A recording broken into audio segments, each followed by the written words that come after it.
My parents have always favored my sister over me, and I finally realized it's broken me more than I ever wanted to admit.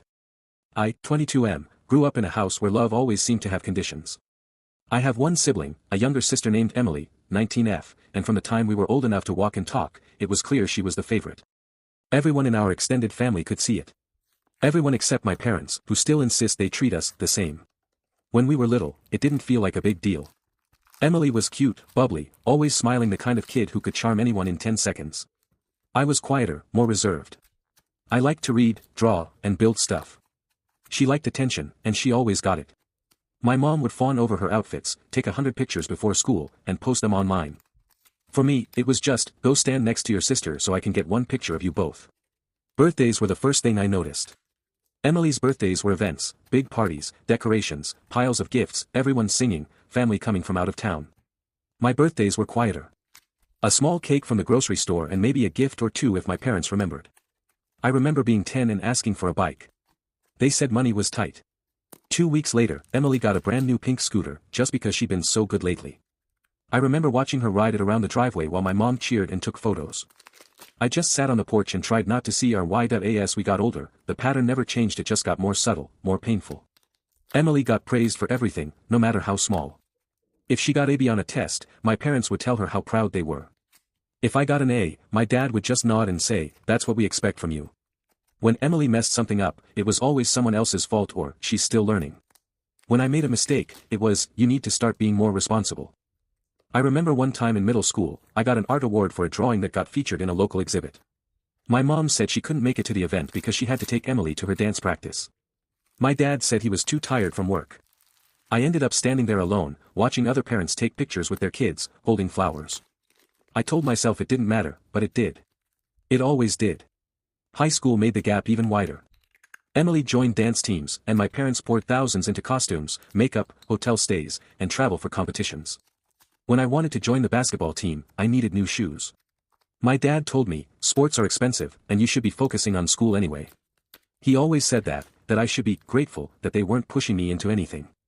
What he meant was, "We don't care enough to support you." She failed her driver's test twice. They laughed it off and said, "She's just nervous."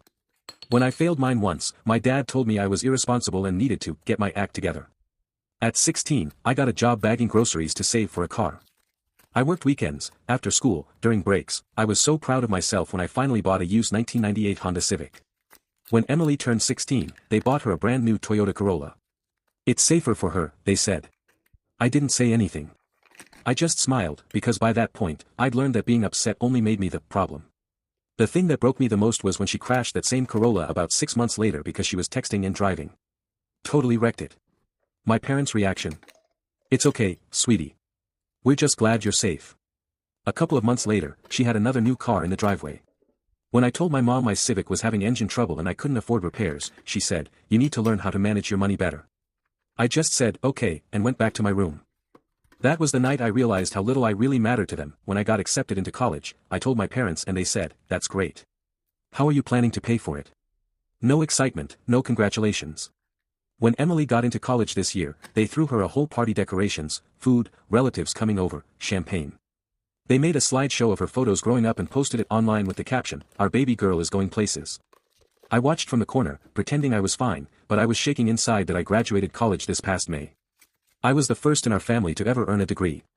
I invited my parents months in advance, sent them the date, the time, everything. They said they'd try to make it. The day came, and I looked for them in the crowd. They weren't there.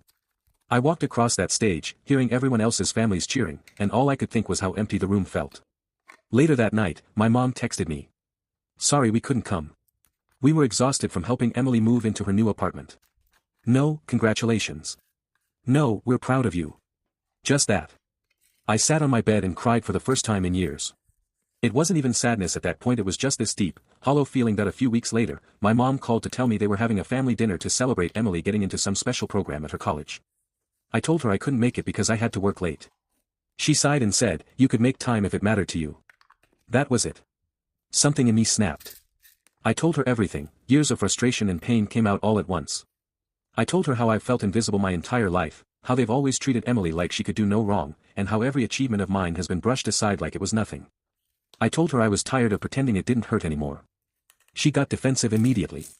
Told me I was twisting things and that they love both their kids equally.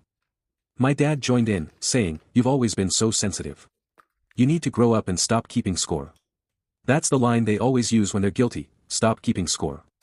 As if acknowledging pain is petty. I hung up the phone and sat there for a long time. Then I packed a bag, called a friend, and moved into a small apartment closer to work. My parents called me dramatic and ungrateful. Said I was breaking the family apart. But for the first time, I didn't care. I wasn't leaving out of anger, I was leaving for peace. That it's been a few months now. I'm still healing, still unpacking all the ways that kind of childhood messes with your head.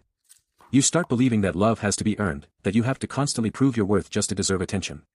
I'm in therapy now, and for the first time, I'm starting to believe that maybe I wasn't the problem. Maybe I was just born into a family that only had enough space for one favorite. The irony is, a few days after I moved out, Emily texted me. She said, "They're freaking out about you. They keep saying you're being dramatic, but honestly, I get it." That one message meant more than anything my parents have ever said to me. That I don't hate my family. I don't even think they realize what they've done. But I can't keep living my life waiting for their validation. I used to think if I worked hard enough, achieved enough, or was just good enough, they'd finally see me. But that moment never comes. It never will. So I've decided to stop waiting for them to love me the way I needed. I'm learning to love myself instead. That if anyone out there grew up as the unfavored kid, I just want to say I see you. It's not jealousy. It's grief. You're grieving the family you should have had, the parents who should have cared, the moments that should have mattered.